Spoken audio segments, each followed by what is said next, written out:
Welcome everybody, welcome to my channel টুসিস English coaching. সবাইকে বললাম প্রথম থেকে ক্লাসটি মনোযোগ সহকারে করতে। আর আজকে যারা চ্যানেলে প্রথম আছো এবং এখন আপনি চ্যানেলটিকে যারা সাবস্ক্রাইব করোনি, তারা অবশ্যই চ্যানেলটিকে সাবস্ক্রাইব করে প্রতিনিয়ত এই ধরনের ইম্পর্টেন্ট এবং ইন্টারেস্টিং ক্লাস করতে থাকো।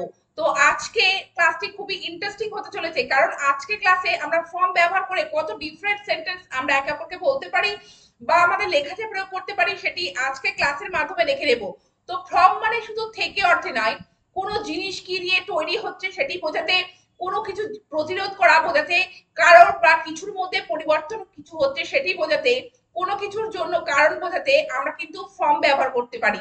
এবং আরো ডিফারেন্ট ভাবে আমরা ফর্ম ব্যবহার করে বিভিন্ন ধরনের সেন্টেন্স কিন্তু তৈরি করতে পারি।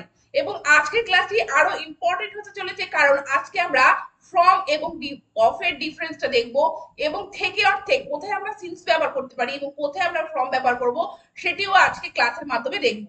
তো চলো আজকে ক্লাস শুরু করা যাক। আজকে প্রথমে কোন পয়েন্টটি রয়েছে যেখানে আমরা ফ্রম এর ব্যবহার দেখবো।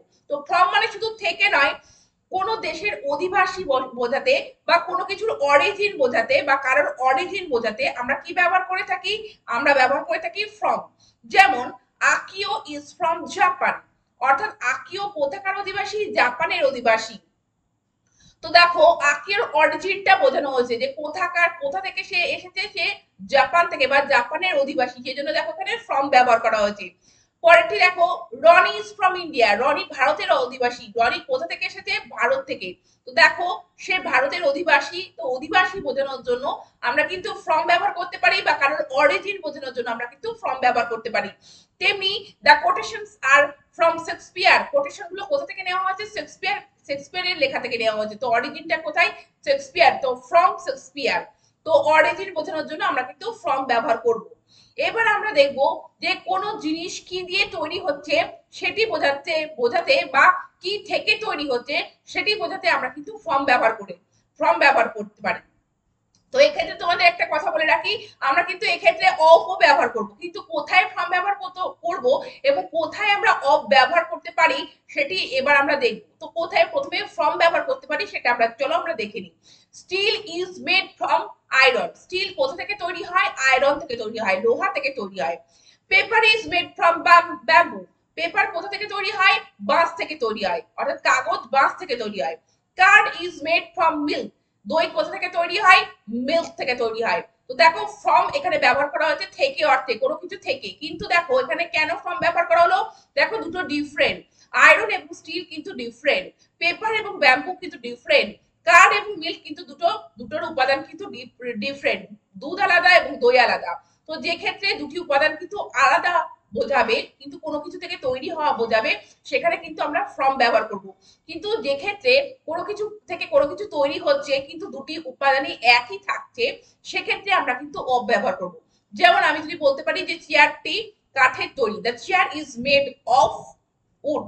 তো দেখো উড এবং যে চেয়ার, তার কিন্তু উপাদান দুটি একই থাকছে, সেক্ষেত্রে কিন্তু এখানে আমরা অফ ব্যবহার করব। তারপরে দেখো the ring is made of gold, অর্থাৎ দেখো সোনা থেকে তৈরি রিংটি, তো সোনা এবং যে রিংটি সেটির উপাদানও কিন্তু সোনা। তো এক্ষেত্রে কিন্তু অফ, কিন্তু যখন দুটি ক্ষেত্রে ডিফারেন্ট থাকবে, অর্থাৎ দেখো কার্ড এবং মিল্ক, দুটি কিন্তু মিল্ক থেকে কার্ড তৈরি হলেও মিল্ক এবং কার্ড কিন্তু পরস্পরের থেকে আলাদা, তো সেক্ষেত্রে কিন্তু আমরা কি ব্যবহার করব? আমরা কিন্তু ফ্রম ব্যবহার করব। আর যে ক্ষেত্রে একই রকম উপাদান থাকবে সেক্ষেত্রে কিন্তু আমরা অফ ব্যবহার করব। এবার আমরা দেখব যে আমরা কোন ক্ষেত্রে আমরা ব্যবহার করতে পারি ফ্রম। তো কোনো কিছুর জন্য কারণ বোঝাতে, তো কারণ বোঝাতে, কোনো কিছুর জন্য কারণ বোঝাতে, মানে কি কারণে হচ্ছে সেটি বোঝাতে আমরা বিকজ অফ বা বিকজ না বলে আমরা কিন্তু ফ্রম ব্যবহার করতে পারি, ফ্রম প্রিপোজিশনটি। কেমন দেখো, তনু ফেল সিক ফ্রম টায়ার্ডনেস, অর্থাৎ তনু দুর্বলতা অনুভব করেছিল, কিসের জন্য? ক্লান্তি থেকে সে অনুভব করেছিল। বিকজ অফ টায়ার্ডনেস বলে না বলে আমরা কিন্তু ফ্রম টায়ার্ডনেস এক্ষেত্রে বলতে পারি যে Tanu fell sick because she was tired. এইভাবে বিকজ সি ওয়াজ টায়ার্ড না বলে ফ্রম টায়ার্ডনেস আমরা কিন্তু এইভাবে বলতে পারি। Tatai is ill from over eating, Tatai কি জন্য অসুস্থ? তাতাই অসুস্থ হচ্ছে অতিরিক্ত খাওয়ার জন্য, ওভার ইটিং এর জন্য, বিকজ অফ ওভার ইটিং। তো বিকজ অফ না বলে আমরা ফ্রম ওভার ইটিং এইভাবেও কিন্তু আমরা কোনো সেন্টেন্স বলতে পারি। Ratul is now in distress from his spendthrift nature. Ratul এখন দৈন্যদশার মধ্যে বা দারিদ্রতার মধ্যে, কারণ তার স্পেন্ডথ্রিফট নেচারের জন্য। ফ্রম হিজ স্পেন্ডথ্রিফট নেচার অর্থাৎ because of his spendthrift nature, অর্থাৎ তার ব্যয়বহুল নেচারের জন্য সে কিন্তু কি, সে এখন ডিস্ট্রেস কন্ডিশনে। তো দেখো ফ্রম হিজ স্পেন্ডথ্রিফট কন্ডিশন, তো because of his spendthrift nature না বলে আমরা কিন্তু ফ্রম হিজ স্পেন্ডথ্রিফট নেচার কিন্তু আমরা এইভাবে বলতে পারি। তারপরের পয়েন্টটি দেখো, কারোর মধ্যে বা কিছুর মধ্যে পরিবর্তন বোঝাতে আমরা কি ব্যবহার করি, আমরা ব্যবহার করি ফ্রম। যে কোনো কিছু থেকে কোনো কিছু পরিবর্তন হচ্ছে বা কারোর মধ্যে কোনো কিছু পরিবর্তন হচ্ছে, সেক্ষেত্রে আমরা কি ব্যবহার করতে পারি, ফ্রম।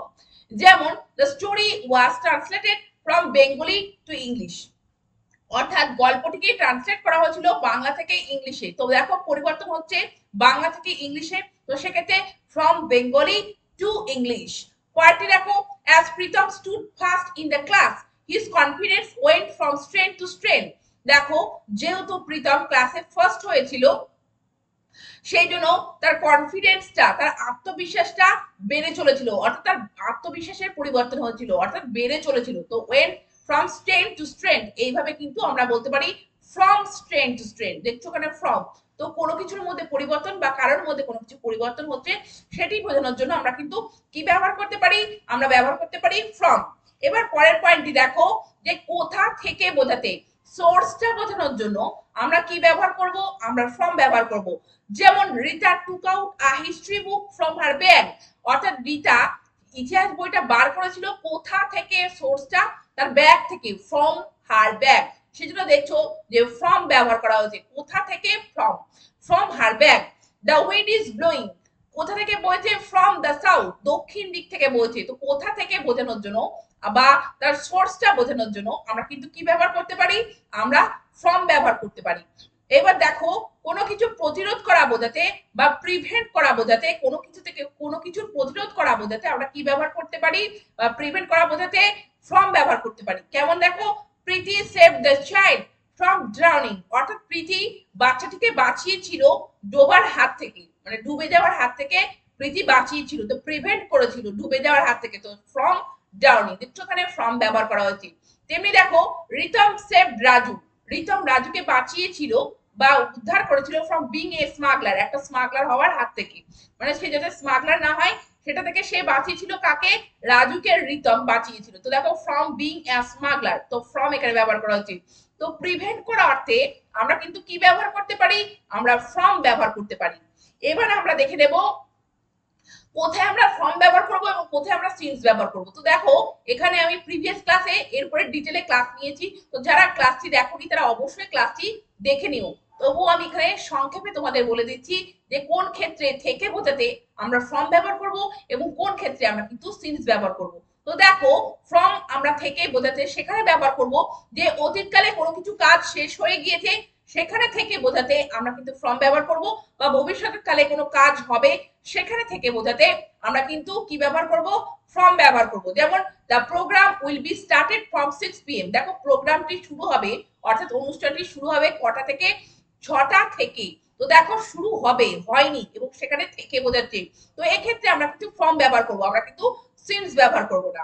তারপরে দেখো Ankush work hard from morning to evening to get A job, Ankush কঠোর পরিশ্রম করেছিল সকাল থেকে রাত অবধি টু গেট এ জব, একটা চাকরি পাওয়ার জন্য।